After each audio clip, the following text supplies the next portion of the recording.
Has the NFL draft media been too harsh on the Miami Dolphins draft class? We're going to talk about that, and we're going to recap the whole draft with Ryan Roberts from A to Z Sports. We're going to get his thoughts on a lot of the draft classes. What was his favorite pick? What was his least favorite pick? You know, I got to ask him about the Shedeur slide. It's got to happen. So do me the favor, smash that like button. Subscribe if you are new. And as always, let's get into this one.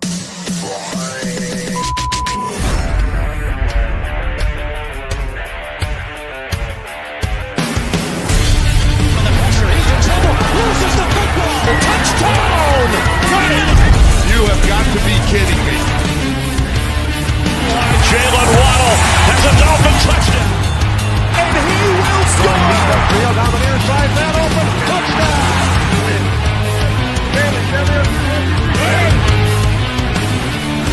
The run from Tua Tagovailoa. Touchdown! He's going deep. He's got it for a touchdown again! Touchdown!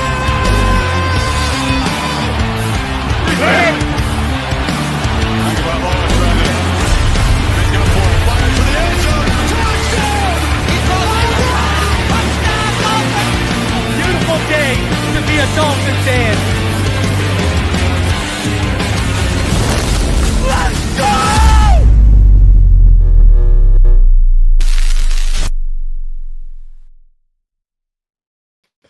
What is good, Fin Nation? What's good? It's your boy Reason, and we are back here for another one. Appreciate you coming through, Ryan, on today's. It feels like deja vu. We're doing this all over again, brother. I know, man. It's becoming an annual occurrence, obviously, on the channel, and I'm excited about it. I feel like I've been pretty fair to the Dolphins over the years as far as like on these post draft, but I have hit a couple where I was like, I don't really know. I remember the Channing Tindall one was one where I was like, man, they passed on Leo Chenal. Do not like that too much, but yeah, it was a very interesting few days. Of course, my family decided. Not actually decided, but they decided to get sick during draft week as well, which is never fun. Not good timing on that at all. And my wife is sick this week, and my daughter's 7th birthday is on Friday. And like, my wife can't even like raise her voice up. Like, she has to whisper. That's how gone it is right now. So, man, yeah, it's man, why do the families keep trying to hold us back, bro, from success? I know. It's unbelievable. And my allergies, I'm here in Jersey and it's been beautiful out, but like it went from really cold to really beautiful out. So the amount of pollen that is just everywhere is just absolutely killing my sinuses, man. It's been horrible. Absolutely horrible. The last 2 days, because we're a Celsius bunch up here in Canada. The last 2 days has been 20 Celsius. Today it dropped down to 10. So, like, yeah, and I don't do well with allergies, too. You know what's crazy, bro? Yeah. Everything changes when you turn 30. My whole 30, I didn't have allergies. 30 hits, and boom, welcome to reality. Yeah. When I was 29, I had no idea what allergies were or heartburn, and I know both those things very well at this point. Yeah, bro, 110%. Heartburn is the worst. I never had an. I used to eat like a madman. You know what I mean? Yes. Like craziness. Yeah. Anyways, so the draft, Shedeur Sanders. How do you feel about that one? So like we talked about him a ton before the draft because the common question was like, how far is he going to drop? And most people thought he would maybe drop to like the 20s. Like the Steelers were kind of a conversation point at 21.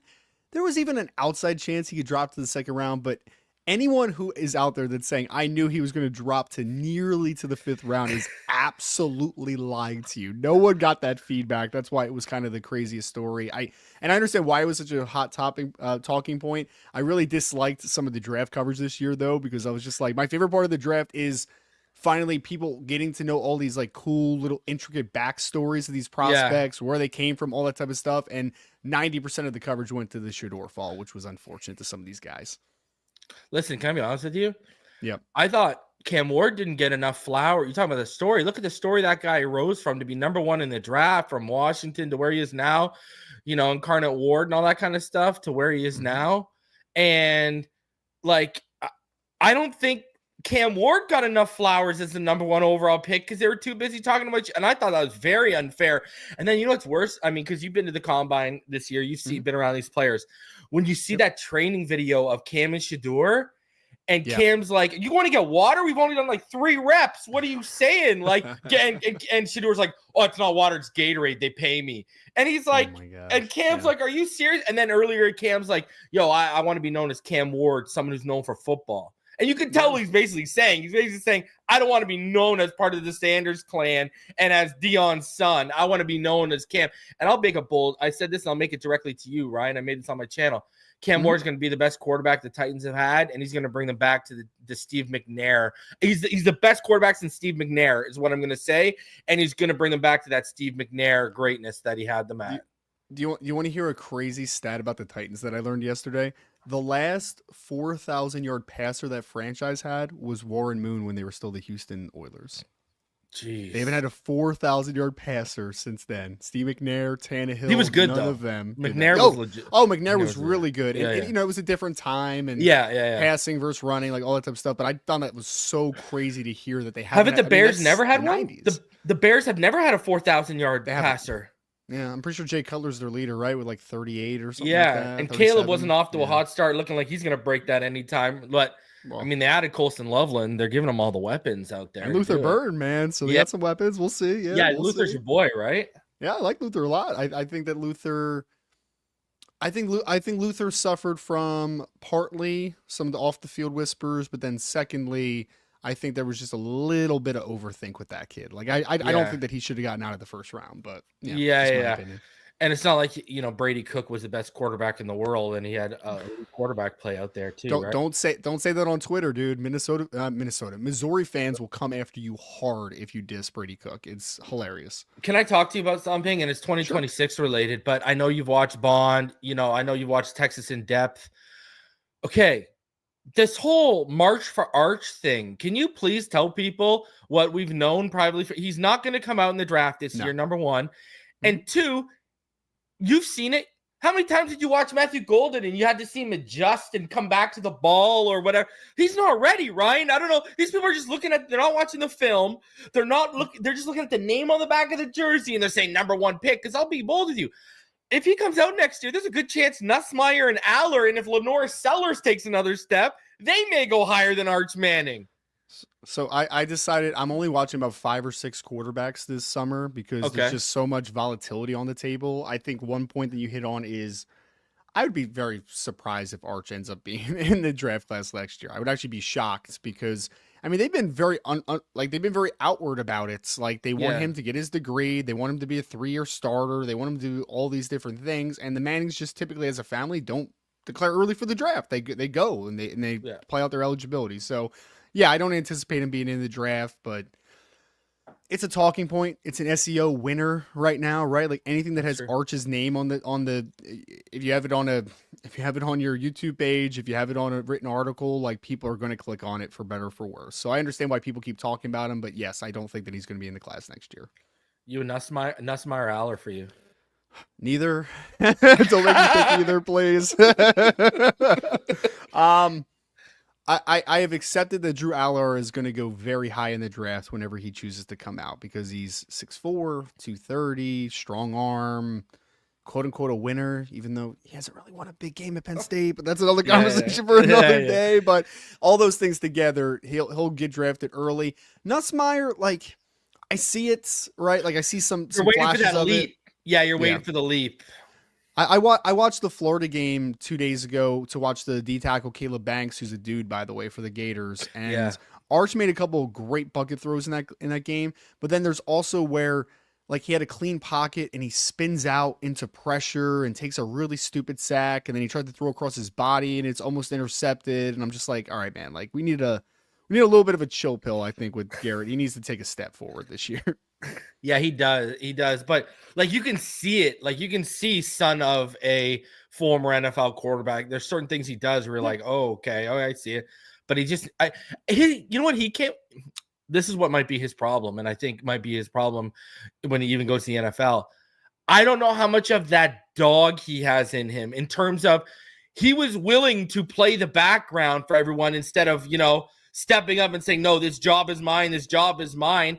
And really that stunted his development. You watch him and you're like, yo, this kid needs more reps. Like that's what a lot of this comes down to is this guy needs more starts. Right. I have a funny Nussmeier story for off the air, by the way, not on the air, but it's a pretty funny story.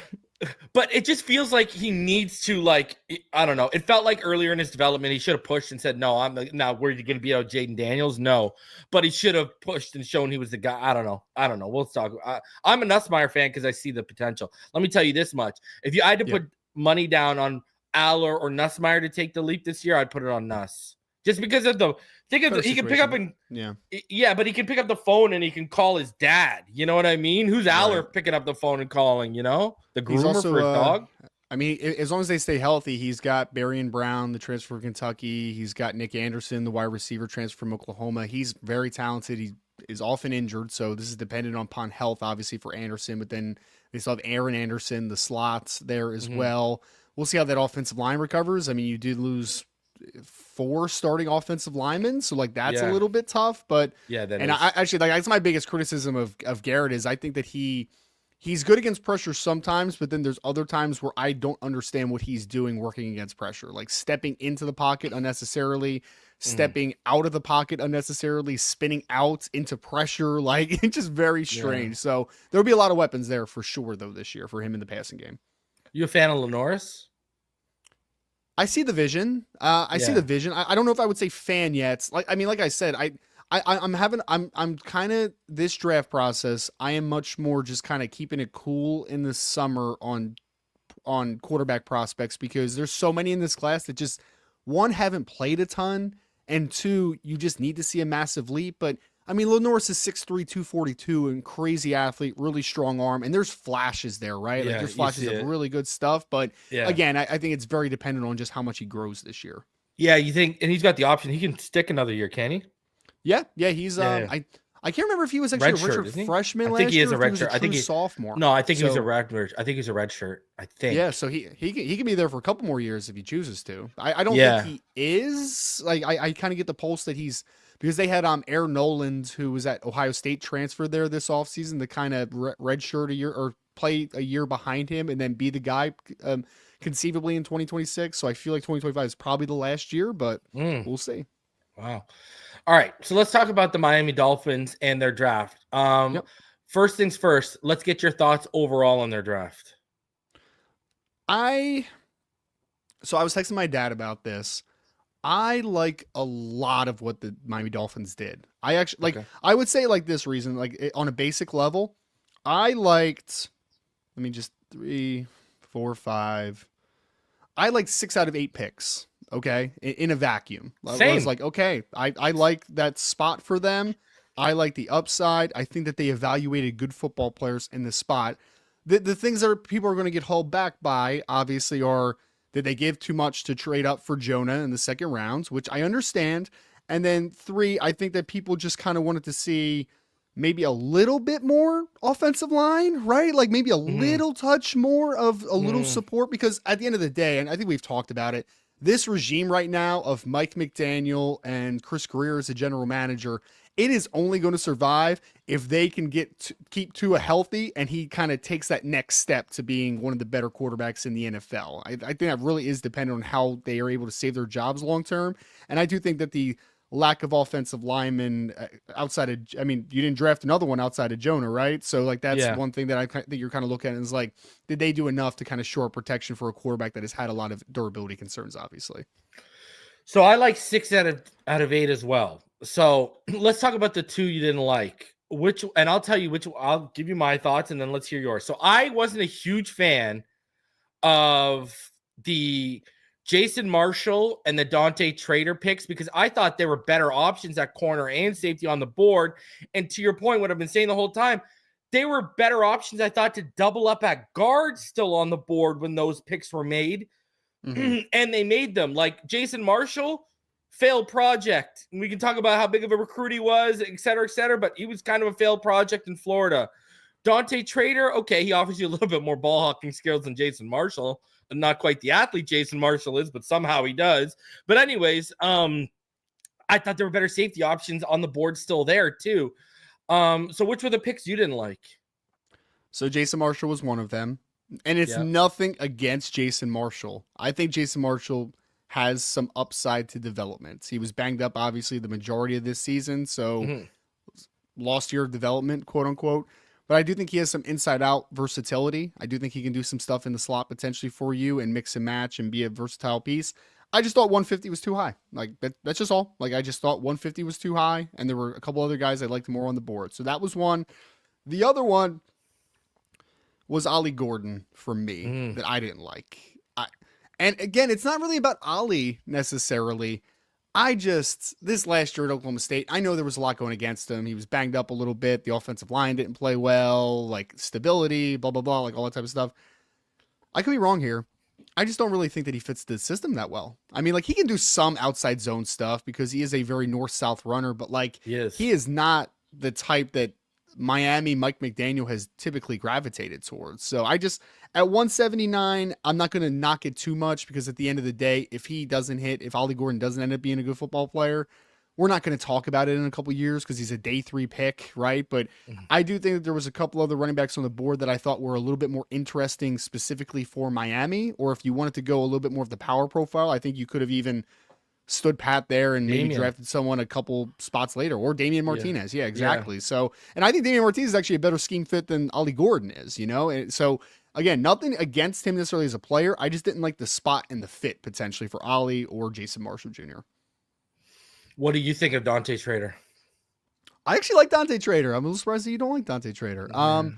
So I like him better than Jason Marshall. I've already said that on the channel. Yeah. All right. Well, he's very smooth. I think he's got good eyes. He's a former very good lacrosse player for Maryland as well. So I think just like hand-eye coordination and just coordination in general is pretty dang good. I will say this about Dante.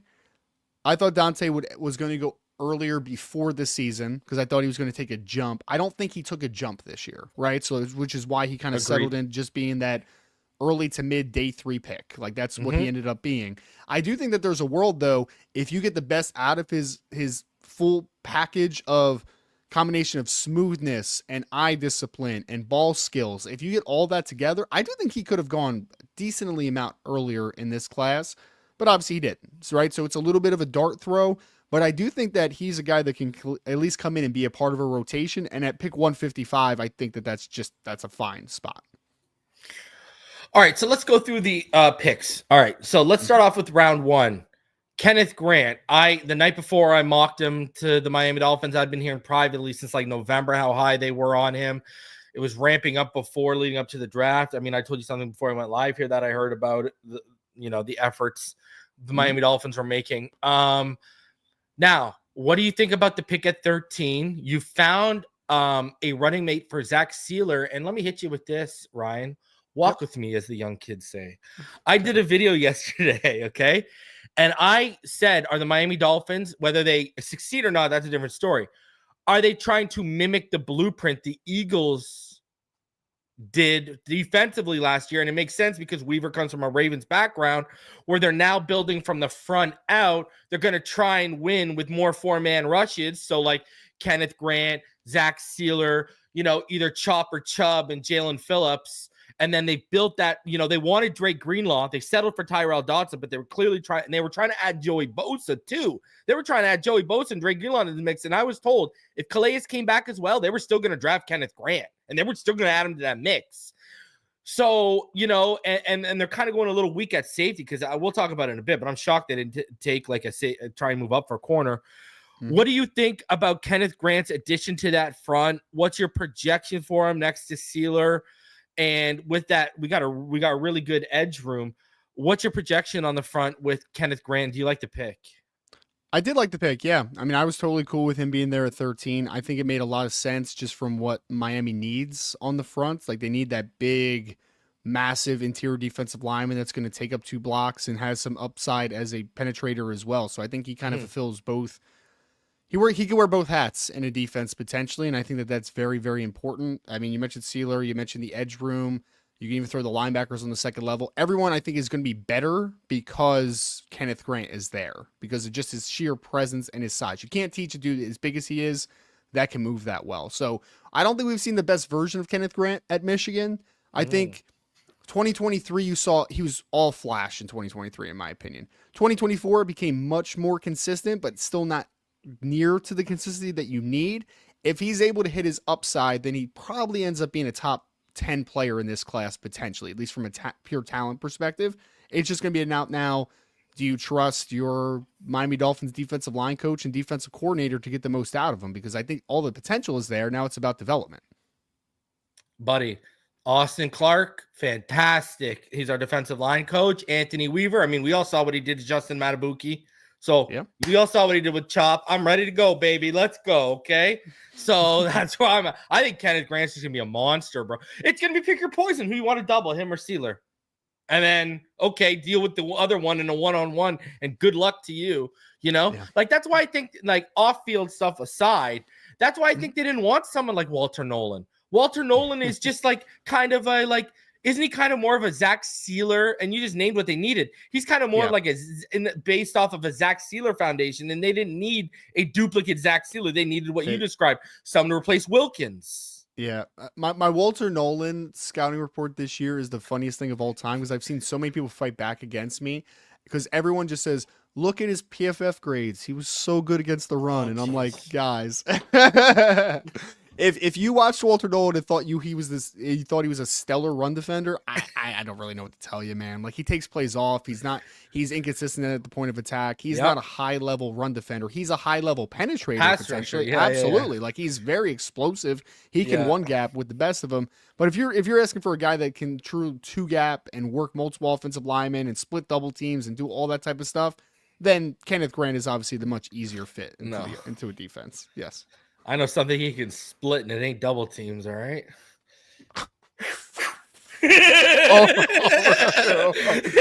I'm not going near that one. That's all you, man. All right. So, the Dolphins then turned around, and they traded up, and they went and got, hey, man, thank you, by the way.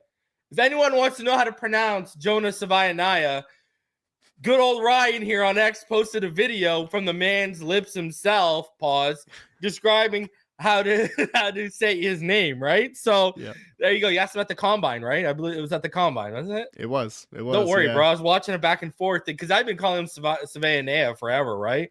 Yeah. So because it was funny though because when he started talking about it at the combine, he was like, most people call me Jonah Savaiinaea, and I was like, I've been one of those guys for 10 months. Yes, that's been me. My bad. I'm one of those guys. Yeah.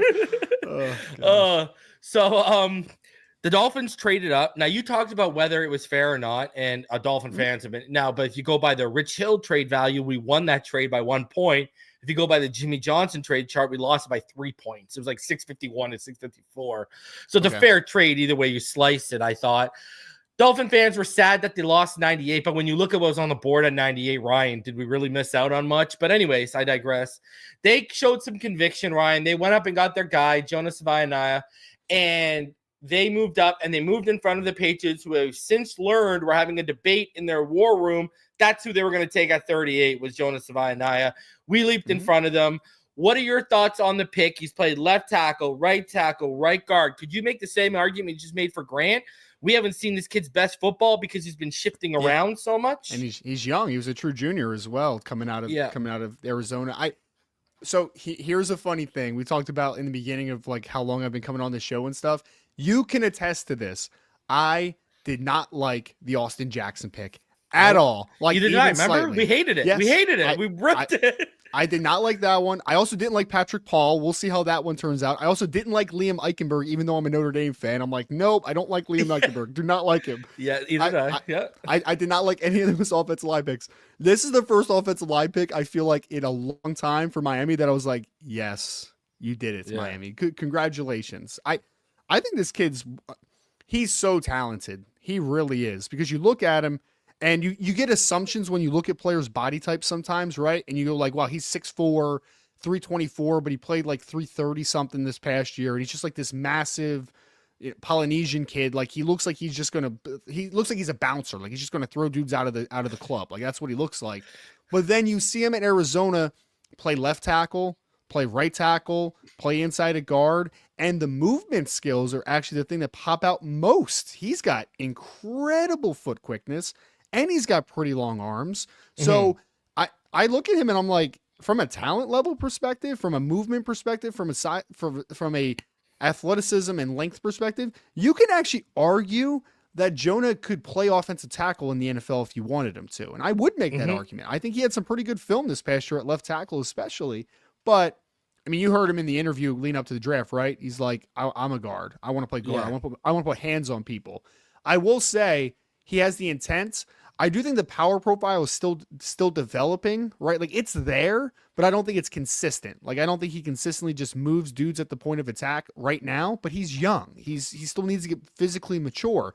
If that power profile continues to come, he maintains his athleticism, I think he's got Pro Bowl upside as a guard. I really do. I think that he has a lot of upside at guard. He can get you out of a game in a pinch as an offensive tackle if you need him to as well. I love this pick of Jonah because I think that his best football is very much in front of him. Yeah, I think his upside is higher than Robert Hunt's was. So, and we all saw how that worked out. Because Robert was really massive and he was good laterally and he was just strong as an ox. But his flexibility wasn't great. Robert Hunt, like he played tall a lot. Which is why, he wasn't great as an offensive tackle prospect because he kind of struggled to bend a little bit against like speedier outside track dudes. But Jonah is pretty flexible as well, which is why I think that he could play tackle if you wanted him to. But I think that flexibility on top of the foot quickness, on top of the frame, all that together, I think he's going to end up being a really good player. Yeah, so do I, man. And you mentioned playing tackle in a pinch. I mean, Austin Jackson's hurt more than Tua is. And see, that's where we get into the problem. That's what keeps biting them in the butt. Like, I know you don't follow the Dolphins like that, but they restructured Jackson's money and they're on the hook for like $16 million next year because of that, because they restructured Jackson. I'm like, you guys are crazy. Like, I didn't want them to restructure Tua or Jackson, but if you're going to restructure one, at least restructure the quarterback and free up the $20 million. But they restructured Austin Jackson. And I'm thinking to myself, if you're not going to restructure Tua, why restructure this guy? He's hurt more than Tua. That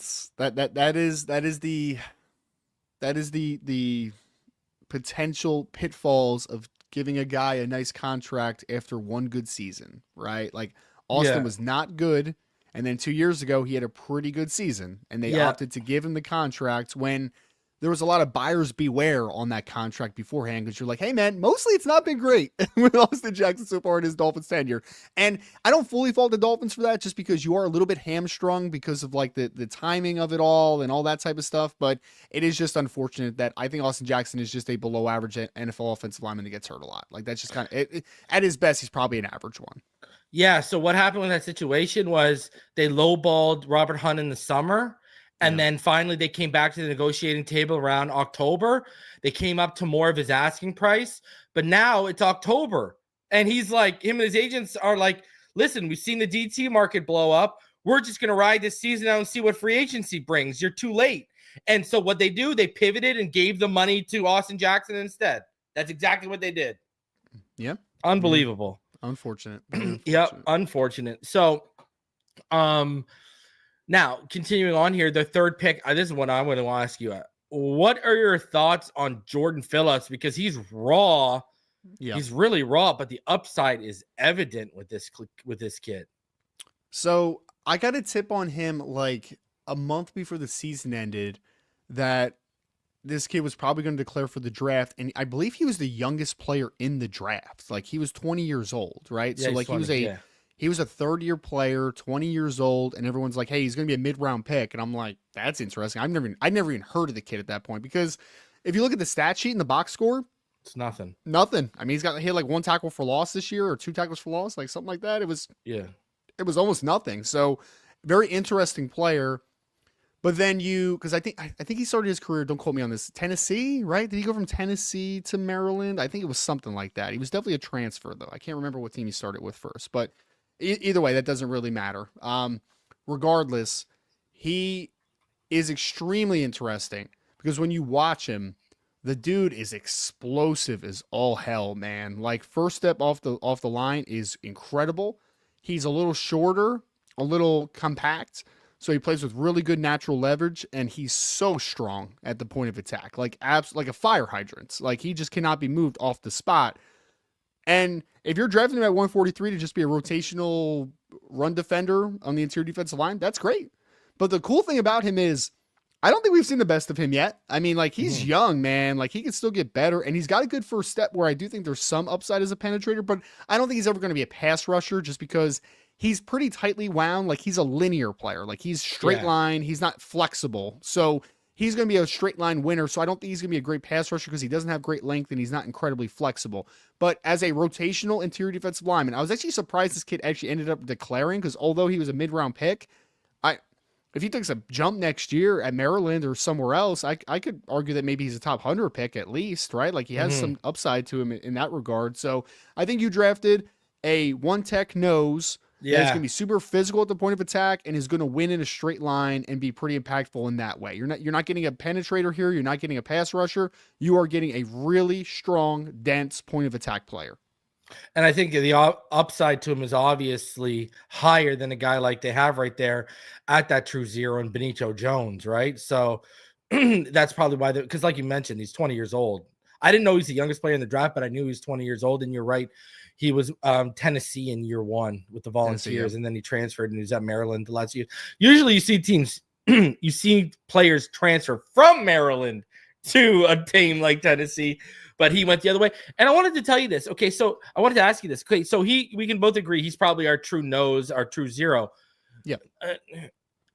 Why do people keep pigeonholing Kenneth Grant as a nose tackle when I've watched him from zero flex out to 4i, and if you really wanted to, you could play him out at the 5 because of that athleticism. If you really wanted to, I mean, if you could play Deion Walker out there, you could play Kenneth Grant.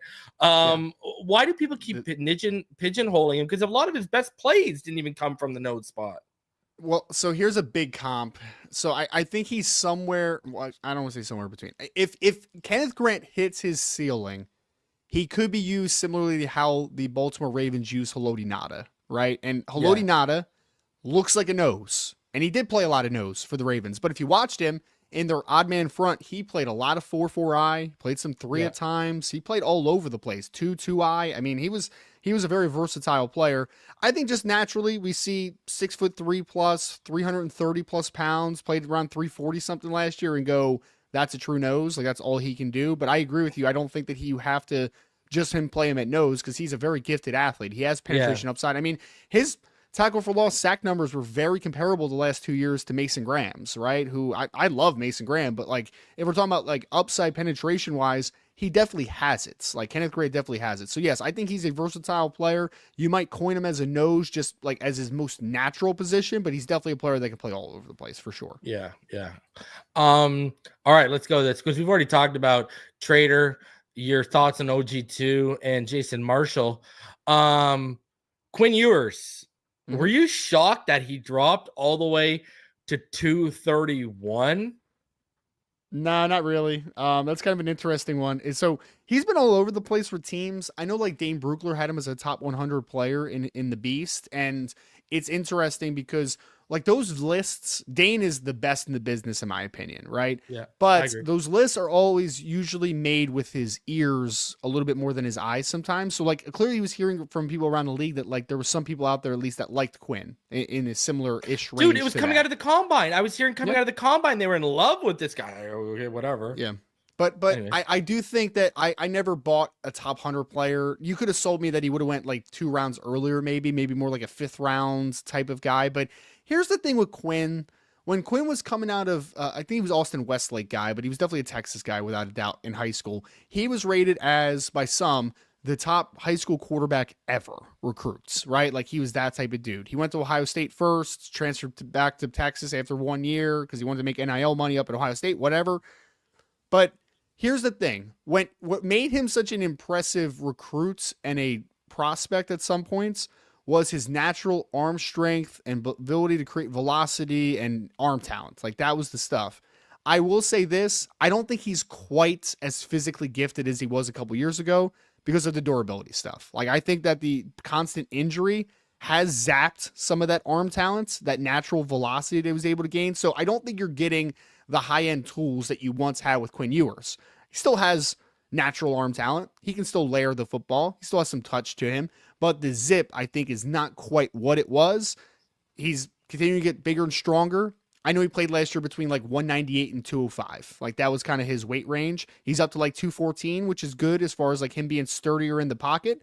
But I do think just naturally he was going to fall a little bit based upon the durability stuff, the natural arm strength, I think just kind of depleting a little bit comparatively to where it was, and him not being a great athlete. Like he can do some stuff off structure, but he's definitely not a running threat. He's definitely not a guy that's going to, threaten get dudes with his legs in and out of the pocket consistently. He throws pretty well on the run though, which is kind of the weird spot about him. So I think there's some things that work there. I think he could be a good backup. I just don't necessarily think that he has maybe the ceiling that we once thought he could. I still see that drive and the velocity on the short to intermediate, but what you really notice is when you get further than that deep stuff, you really notice it, like a lot of air under those balls when he's throwing them deep. You know what I mean now? You know what I forgot too? I forgot, Ryan, that he was that dude with the blonde mullet. Oh yeah, he was the mullet. Yeah, it was like his trademark. It was like his trademark earlier in his career. I know. I forgot. Yeah. I was like, and then I saw videos. I was like, oh damn, yeah, that's right. It was him. I totally forgot him. I fully remember him coming out of Ohio. Out of high school. I remember the whole Ohio Texas thing. I remember like all of that. He reclassified and then went up to Ohio State so he can make like NIL money, which again, like that's his decision. Whatever. I'm not here to argue that, but. He actually debated coming back for one more year. Yeah, because he was offered like $8 million. Yeah. I know that he was offered 8 by one and like 6 by another school. So like there was a couple really nice deals that were on the table for him, and people are obviously making a deal about now he'll make like 8 in 4 years comparatively to like the 8 that he would have made for one season, which is kind of interesting or whatever. Now let me ask you this: operating our offense from an in-structure standpoint, do you like him better than Zach Wilson? That's a good one, isn't it? Different. That's a good one. So I know. Yeah, but bro, we can go back to BYU. All of Zach Wilson's best stuff comes out of structure, not in structure. Is he more gifted arm wise? Is he more gifted athletically? Sure. I trust Quinn to. I trust Quinn to get the ball out faster and to go through his progressions more consistently than Zach Wilson. Absolutely. Obviously, Zach brings much higher arm talents at this point in their careers, which is kind of like the ceiling conversation. But if we're talking about just like, I need a guy to be a good backup and I need a guy to raise the floor behind Tua, I could be sympathetic to the conversation of, hey, Quinn does the little things better than maybe a Zach Wilson does, for instance. It's an interesting question, though. Yeah, but we know he ain't going to get a fair shot because they're paying $6 million guaranteed to good old Zachy boy this year. But I keep telling everyone, listen, Sean Payton told you everything you need to know. They re-upped and they made Jarrett Stidham the top paid backup quarterback in the NFL, and they let Zach walk. Why? Jarrett doesn't have the arm. Jarrett isn't as athletically, but he can. Sean Payton is all about structure. That's why you hated Russell Wilson. And I could see him being same thing with Zach Wilson. Like, yo, this kid's gifted, but I don't trust him to play in structure for me if Bobo goes down, right? So sure. All right, let's keep it going. I want to hear your thoughts on this player because I had watched a touch of this kid prior to the draft, and then I had to watch a lot of him that night. Zeek Biggers. I mean, he fits his name, right? Yeah, it's amazing. If you didn't know what Zeek Biggers looked like, and you just said, "What does a guy named Zeek Biggers look like?" It's what Zeek Biggers looks like, right? Yeah. Like he's like 6'5 plus, 320 and you pounds. know he's a trench player, he's a trench player, 34 plus inch arms. Like he's massive, man. Like he's one of the biggest. Like if you just talk about like the most impressive, like physically put together defensive lineman in this class, like Zeek Biggers is one of them. He's tall, he's long, and he's got a pretty good weight on his frame too. Like he's not really sloppy. Like he's just big, man. Like he's just a big dude, right? So I watched him in 2023 a couple games. I had a late round draftable grade on him. I had a 7th round grade on him actually, which is kind of funny that he ends up being a 7th round pick. But his game this year, if you guys want to get excited about a player, right, of a late round steal or late round gem, whatever you want to call Zeek Biggers, go watch his game against Notre Dame this year. Just go watch that one single football game. He made Notre Dame's life a living you-know-what. Like, it was not a fun time at all. When he's good, he plays with good pad level, can gain extension with his length, and he's got a pretty good first step.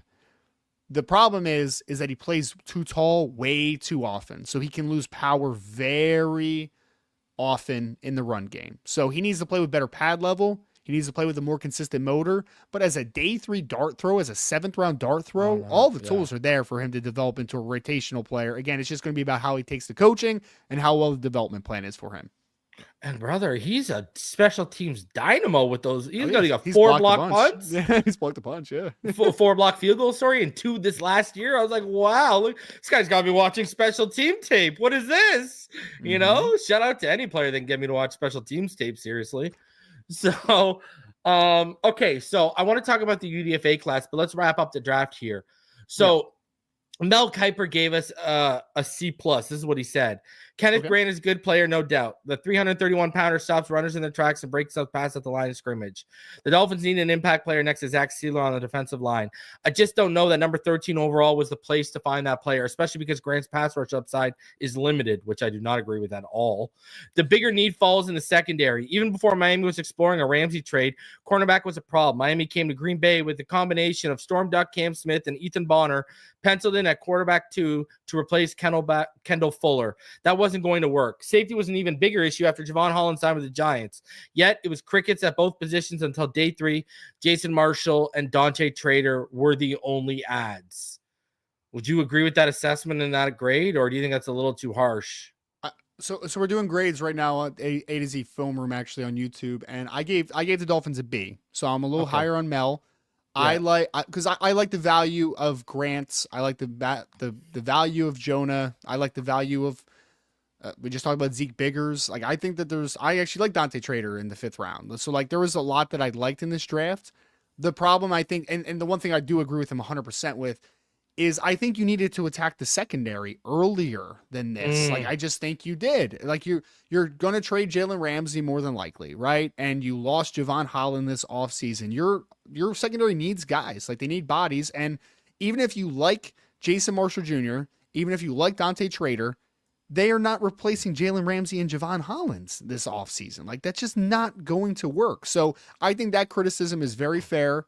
I also would have liked maybe an offensive lineman, another offensive lineman, at least a developmental guy at some point in this draft, whether that's late or whatnot. But maybe instead of, I don't even know who's on the board at that point, but maybe instead of that last pick of Zeek Biggers, which I like, again, I like the Zeek Biggers pick. But again, if you didn't want to take Zeek Biggers and you want to take a developmental offensive lineman to at least try to fill out that room and continue to develop it just in general, I think maybe that would have been a good idea. But I think lack of attention to a couple big needs is the reason why I ended up just with a B. A B is still not bad, though. B means that there's upside there, there's talent there. I do think that they maybe avoided too many needs in this draft, in my opinion. Like, I'm going to be honest with you. I would have taken the upside and the ball hawking ability of Zaw Frazier over Jason Marshall. He was still on the board. I mean, I would have forgot he was on the board. Yeah. Yeah. I would have taken that all day. I mean, but were you shocked that Savon Revel fell to the 3rd? I was. So I thought he was going to fall to the 2nd. I did not think he was going to fall to the 3rd just because of the medicals and stuff. But man, I think he's going to end up being a top 32 player in this class when all is said and done, if he's healthy. Because, I mean, you just can't teach almost 6'2", 32.5-inch arms, 4.35 speed, the hip fluidity he has. So I think he's going to end up being one of the bigger steals in this class. I mean, there was a couple of those corners, though, right? Like Will Johnson fell to the 2nd round because of injury as well. So, there was a few corners that fell this year that I think teams are going to get huge values on. So I wanted to ask you about the UDFA class. Yep. Let's start with one name I wanted to ask you about. You talked about Channing Tindall earlier. Mm-hmm. You think Eugene Asante beats him out and sends him packing? Hey? I mean, Eugene Asante was a guy that I felt was borderline draftable in this class out of Auburn. He is an explosive, good athlete, just overall good in space. Same issues as like Tindall in the sense of like, I think that his eyes are a tick slow, kind of reading and diagnosing and getting downhill consistently, but he's a pretty good athlete. So, I mean, if you told me he made it as like a back end of the rotation linebacker that impacts special teams, I wouldn't be shocked. And he was a captain and all that type of stuff. Like he's got some qualities to him for sure. Another guy who might be on notice is our tight end too, Julian Hill. Dude, I want to get your thoughts. Jalen Conyers. Were you a fan of this tight end ad here? I gave Jalen Conyers a draftable grade as a player. I think there is, I don't want to say character. I think maturity is the better word for it. Like there is some maturity stuff that you need to kind of get through on the back end there, but he's 260 pounds. He moves exceptionally well. Like straight line is just solid. I think he ran like 4.7 or something like that at the combine. So like he's not a blazer, but he's really flexible. Like he can actually run routes. They were giving him like touches as a Wildcat quarterback this past year just to let him run the football. Like he's an impressive athlete and he got better as a blocker this year as well. So yeah, I think there's obviously developmental upside there for sure. Andrew Armstrong out of Arkansas. Could Eric Izukama be on notice? I was shocked that he wasn't drafted, Andrew Armstrong. I did not know this, but I believe, unless my source was wrong on this, and it was just somebody at A to Z, that he was the leading receiver in the SEC in yards and catches this year, which is pretty wild. He was a former transfer up, was a smaller school kid originally, but he's got height, weight, speed to him. I mean, like he's a pretty good athlete. He'll block, and he had a lot of production this past year at Arkansas. He had production the year before as well, but he had a lot more obviously this year as well. So I think there's upside there for sure. I mean, anytime you got heights and you got weights and you have blocking ability, there's a potential sticking point to you, whether it's as a situational receiver or it's a guy that can play special teams. So if there was one guy that I look at and say like that guy could probably make the Miami roster, Andrew Armstrong would actually be like very much on that short list. I think he's very, very interesting. Did you have a chance to watch John Sanders out of Ole Miss? No, I have not. No, didn't get a chance to see him. Okay, you were watching a bunch of Luther Burden. So did you check out Theo Weiss? Yeah, Theo. So Theo was a big time recruit, was at Oklahoma originally. I think that he does a lot pretty well, but I just don't think he has I don't think he has one trait that's like, so for me, later round guy, priority free agent guy that could potentially make a roster. I do think that you need some like uniqueness to you, right? Like a guy that has something that's a little bit of a sticking point. I'm not sure if Theo has that. Like, again, he's not necessarily bad at anything, but he's not great at anything either. So he's just kind of solid across the board. Did you get a chance to watch BJ Adams out of UCF? Yeah, another kid that I thought was borderline draftable.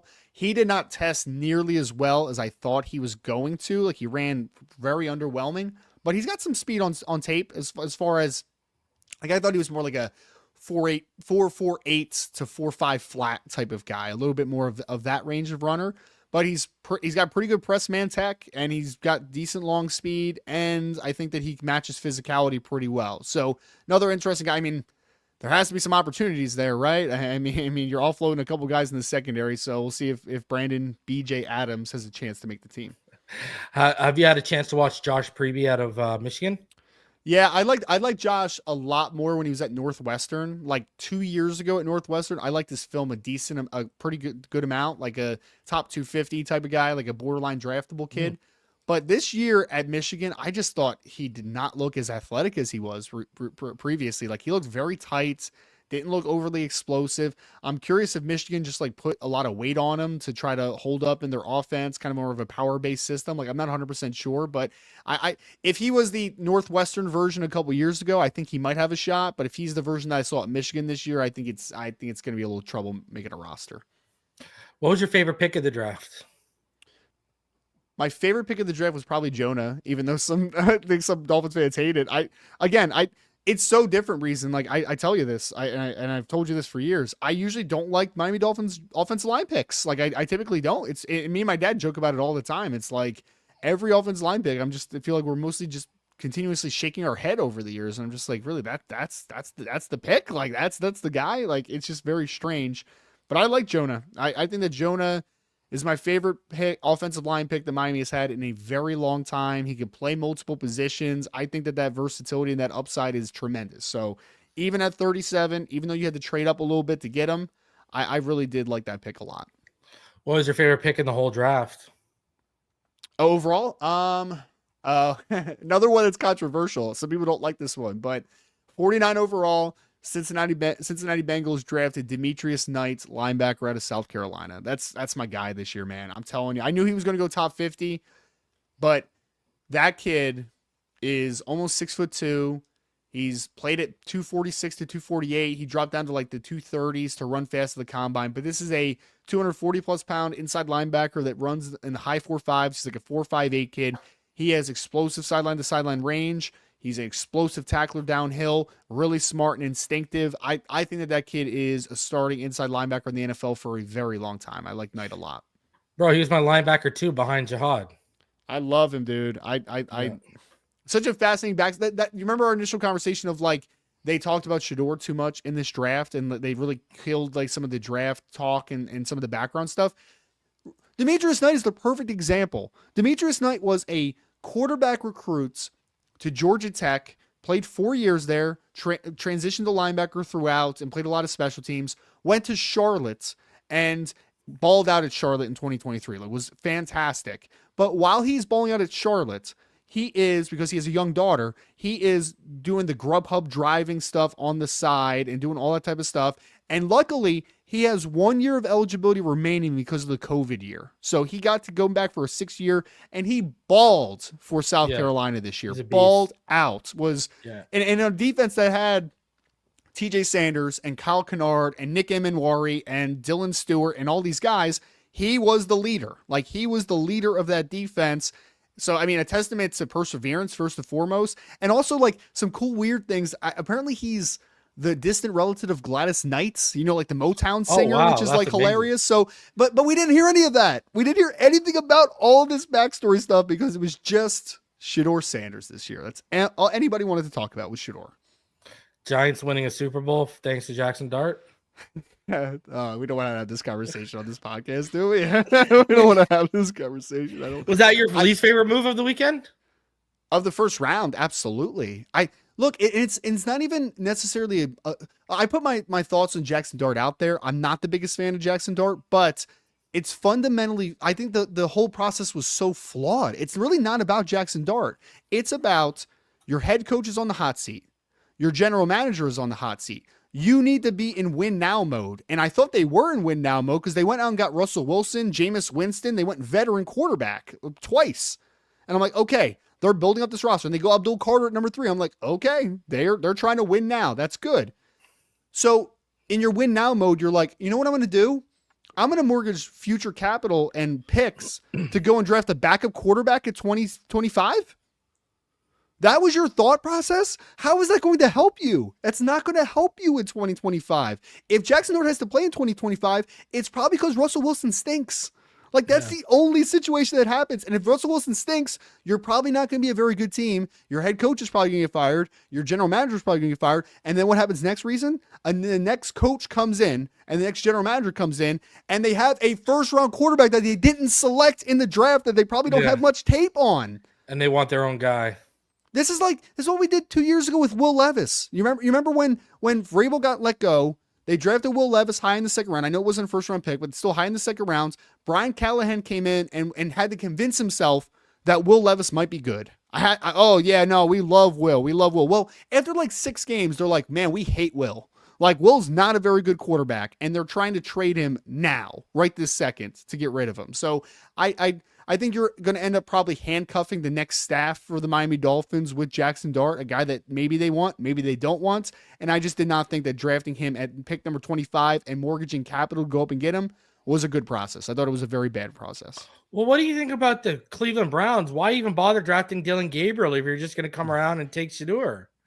I tweeted it out, and I think it actually has a chance of happening, but you drafted a kid in the 3rd round that you might end up cutting. It's a horrible process. What if Shedeur ends up being great, right? Let's say he ends up being a very good quarterback, just for argument's sake. That's awesome. You got a 5th round value in Shedeur Sanders, but there is a world where you have Joe Flacco, Kenny Pickett already on this roster, where Dylan Gabriel doesn't make the team and he was a 3rd round selection. I think the process is flawed. You should have drafted someone else there if you knew that Shedeur was going to fall, or you should have drafted Shedeur there. You should have drafted Shedeur in the 3rd round and kept it moving. Like, it was just. Yeah, I hate that process. I think it's going to be really, really bad. All right, man. Give me final thoughts where people can find you and everything you got going on. Yep. Yeah. At Rise and Draft on Twitter. If you guys want to go to A2ZSports.com, we have NFL draft coverage, finishing it out, moving into 2026, college football, NFL, everything you need. We have it over at A2Z Sports, and I appreciate you as always, my friend. Yeah, it's always a good time, man, having you on here. Always a good conversation, you know? I forgot to ask you, okay. Oh, so what was the worst pick in the whole draft for you? The worst pick in the whole draft. Oh man, that's a good one. There's a few, man. There's a few. I'll send a couple out there. So I think Jaxson Dart was a bad pick just for the process. We already talked about that a ton. Isaac Tesla going that early, the wide receiver out of Arkansas. Again, don't even hate him, but like, why is he drafted above several other wide receivers where you're just like, guys, like, did Jalen Royals? I thought Jalen Royals may have. I thought he may have killed someone at some point in this draft because I'm like, why is Jalen Royals dropping into the 4th round? Like, why is it happening? So Isaac Tesla was one. Jaxson Dart was another. I'm trying to think if there's any other one where I'm just like, guys, like, what are we doing? I'm sure there had to be some that I'm just like, all right. I think I'm just gonna stick with those two. There's another one that's like super popping out to me, but there were definitely a few head scratchers as always. All right, guys, I'll be live tonight on Dudley Do Wrong's channel for the starting lineup at 8 p.m. Tomorrow I'll be live around 5 p.m. with Neil Driscoll, and we got a lot of content coming your way. Smash that like button. Thank you, Ryan, for coming on. Subscribe if you're new, and as always, fins up. We'll see you on the next one.